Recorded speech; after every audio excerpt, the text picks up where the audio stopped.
and the rest is history, of course, and you've been watching it. This is a fight Democrats started, and they seem to enjoy it so far. Republicans seem to enjoy it too. But what's the greater point of all of this? Will attacks like the one from Congressman Lewis help the Democrats win elections going forward? And it's not an idle question, given that in the past 8 years under Barack Obama, the Democratic Party has lost more than 1,000 office holders nationwide. Joining us now is someone who wants to lead the Democrats into the future, former Fox contributor Jehmu Greene, who is running for DNC chair. Jehmu, thanks for joining us tonight. Good evening, Tucker. So you were asked about this over the weekend on Fox and Friends, asked about Congressman Lewis's statement, and you described what happened in November as the alleged election. I think I'm quoting you exactly, the alleged election. By that, did you mean that it's an election that didn't actually take place, or that we should pretend didn't happen, or what did you mean? As someone who wants to lead the Democratic Party, what's your position on that? Here's, I think, the position of not just Democrats or Republicans, just like I said that morning, Americans. Something happened in this election with Russia. Something happened that was so significant that the Democratic members of Congress that got that classified briefing stormed out of that room. And we may never know what that is if it stays classified, but we all have those questions. And to your opening, Tucker, I don't think anybody enjoys this. I don't think anybody likes this. This is an attack on our democracy. And Donald Trump had an opportunity after he was the president-elect to start to try to heal the wounds from the election. And instead, he chose to take us in a different direction and continue his type of just baseless attacks. But someone like John Lewis, who has the Navy deemed so respected an American that they named a ship after him, to see what Donald Trump is doing on Martin Luther King Day, no one is standing for it. Not Democrats, not Republicans, not anybody who cares about the future of this country. So he's the one congressman out of 435 you're not allowed to attack. But that's my question to you, though, that's ridiculous. My question to you is, though, if you're elected chair of the Democratic Party, I intend to be. And you intend to be, your line to Democrats, when you go across the country to the Jefferson-Jackson dinner or whatever, you're going to say, we would have won that election if only Vladimir Putin, in ways we can't explain or be specific about, hadn't intervened. No. So your understanding is Hillary lost because of Putin. I think that's what you just said. No, that's not what I said. And so don't put words in my mouth, Tucker. There are lots of things the Democratic Party needs to address. Certainly, we have to find better ways of communicating our issues in a way that are going to inspire communities to turn out for us. We have to make sure that we are defending our policies in the same way that Donald Trump was so effective as a communicator. We have to be able to do the same thing, and we will do it, and we'll win by telling the truth, which is the opposite of what we saw from the Republican in the race in 2016. But we have a lot of work to be done. We have to bring young people in. We have to make sure that the infrastructure of the party has the resources that they need. This is not just a one-issue situation. And so I'm not going to play a game and simplify it with you, Tucker. I don't want you to simplify it. I want you to explain it because you're running for this. So the first thing you mentioned in that long litany was we need to get the communities out. Now, one community that did not come out for you is white voters. Hillary Clinton won 37% of the white vote. That's the lowest number any Democrat running for president has received in more than 30 years. So it's clearly a massive problem for her. Do you see that as a problem? And what would you do to rectify it, to get white voters to vote Democrat again? Well, I think that there were some strategic mistakes that were made as far as where we were going to communicate, what types of messages were going to be communicated. It's a campaign. I get it. I'm not going to, say that we need to throw the baby out with the bathwater. We need to make better decisions when it comes to how we tell the Democratic Party's story, and to make sure that whether you're a white working class voter or a low income African American voter or middle class working family, all of us, we are going to be harmed, drastically harmed by the policies that this administration is clearly intending to put in place. So and it is about communication, because they beat us at communication. Here's a famous and skilled communicator. Her name is Simone Sanders. She was, in fact, the spokeswoman for Bernie Sanders, kind of a big deal. And she said this, and I'm quoting, on CNN, in this November after the election, in my opinion, we don't need white people leading the Democratic Party right now. Do you agree with that? Look, I think that it is great to have people like Simone's passion and, certainly the young voters that were attracted to Bernie Sanders. They are a part of the Democratic Party, and we need to find ways where everybody feels welcomed. I don't But wait a second. agree I'm sorry. What do you think of that? We don't need white people leading the Democratic Party right now. Do you think she should have said that? Do you think that's an okay thing to say? And do you agree with it? Well, clearly I'm in the race, Tucker, so I very specifically think we need Jehmu Greene leading the Democratic Party right now. No, don't be silly. Answer the question. I mean, she said we don't need white people. Race. Okay, but hold on. This is not a fringe person. This is Simone Sanders, so we don't need white people leading the party. Now, I don't even need to play the thought experiment. What would happen if someone on the Republican side said we don't need black people leading the Republican Party? That would be bad, and I would denounce it. Will you denounce that? Is that okay that she said that? And do you agree with her? Look, just because we have the same hairstyle doesn't mean that I agree with everything that she says. And certainly I think you should have Simone on your show. Ask her. What we need are people who understand the Democratic Party from inside out. I'm throwing it up really slow for you to hit. I'm asking you, do you think it's... No, to throw it up slow, the pitch, so you can hit it.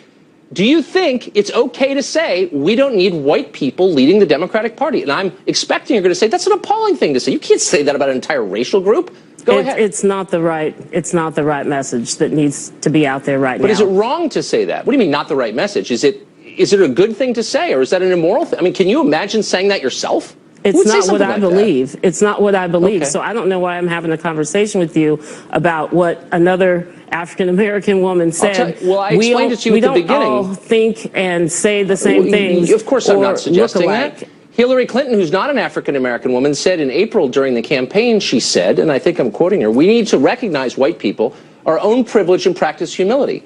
And I thought, well, that's sort of a big generalization. Do you think unemployed machinists in Ohio need to recognize their privilege, or the children of OxyContin addicts in Appalachia need to recognize their privilege? And what do you think? Tucker, is there a reason white voters abandoning the Democratic Party because maybe they feel attacked by things like that? Is that a crazy thing to say? Look, Tucker, you're a really smart man, and you understand. I'm asking obvious questions. You understand nuance and communication, and you do a lot of critical thinking. Trying to boil that statement down into something that is an attack on a voter in a certain state, that's just ridiculous. I'm tired of these types of conversations, and really, frankly, I'm quoting Hillary Clinton here. I'm not saying taking it out of context. This is a real conversation. This is what makes people opt out of politics, question. and part of why we lost is because people weren't inspired. They were disgusted. They were disgusted by the discussion in the 2016 election. So my asking what Hillary Clinton meant when she said that in public is, quote, part of the reason people are opting out of politics? I'm quoting a candidate you supported and asking you to comment on what she said. And you're accusing me of being divisive. Is that what you're doing? Do you think you're divisive, Tucker? Do you think you're the I'm asking you, Which side of it are you on? If that's a fair thing to say.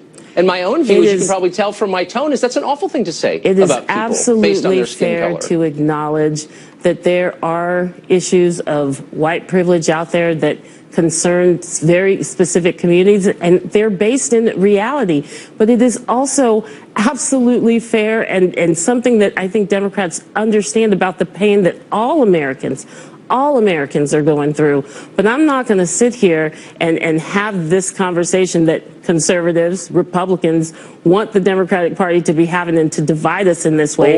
Because actually, we are united. We are united in what we need from an economic fairness standpoint. We are united in what we need to protect women's rights, which are coming under attack before this administration even takes a step into the White House. We are united. I'm not going to let you divide us along those lines, because it's not as simple as that, and quite frankly, it's not as stupid as that. I was quoting Hillary Clinton and asking you what you thought of it, and you started calling me names. And I'm merely trying to get your view, but you retreated immediately into talking points. So let me get specific again and see if you can handle it. Let me see if you can respond. If you can respond to this one. So you're saying you're looking for an economic message that speaks to the needs of the middle class and of working people of all colors, and I applaud you for attempting to find that message. So for 8 years, President Obama has been telling us he wants to lower drug prices because they're too high, right? And that was part of the purpose of Obamacare, but it didn't work, as you know. They're still too high, right? Right. A very fast way to do that would be to re-import drugs from Canada. Donald Trump is calling for this. Why in 8 years did Barack Obama not call for that? Barack Obama called for so many fixes to Obamacare. No, that's not to Obamacare. You understand what Republicans did when that man was first inaugurated. They said on day one they were going to obstruct, and they successfully did in many ways. He and the administration were very clear. There are lots of things we need to still fix with health care. There are lots of problems. What about re-importing with drugs drug at a cheaper prices. price from Canada? But if you don't have somebody in Congress, if you don't have any leadership on the other side who understands they need to put the American people first instead of trying to destroy government because they didn't like Barack Obama, this is silly. That is what is wrong. That is what keeps people disenfranchised. Look, I don't want to relitigate it, but if you're going to generalizations that aren't true, Democrats held all three branches of government when Obama came into office. Look, I'm just asking. Here you have Donald Trump. That's transparently false. Here you have the obstruction that the Republican Party did to fixing Obamacare, to making sure that we could continue to get health care in this country better, was abysmal. Do you know what it is? If you deny it, that's on you. That's on you. You and your therapist can talk about that. I'm not denying that Republicans tried to stop Barack Obama's agenda. And sometimes it was justified and others it wasn't. But I'm asking in this I'm asking you a very specific question. And I'm asking you, do you agree with Donald Trump's plan to re-import drugs at a lower price from Canada? American drugs have been sold in Canada at a lower price, bringing them back.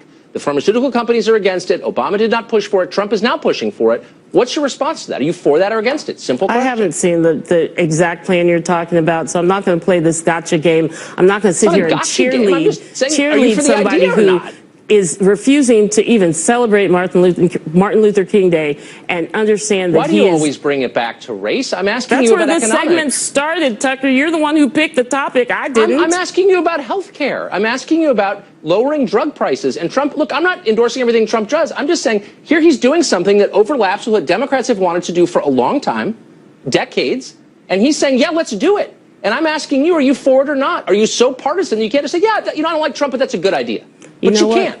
Can you? I am the last person that is going to cheerlead some small little one-off from Donald Trump, because I am looking at the bigger picture of what this man is about to do to this country and responding to the waves of people who are terrified, who are fearful, the women who are marching the day after the inauguration, and the men who are joining them because they understand we have to resist. We have to resist. All right, good luck with that. Thanks for joining us. Right back at you, my friend. I appreciate it.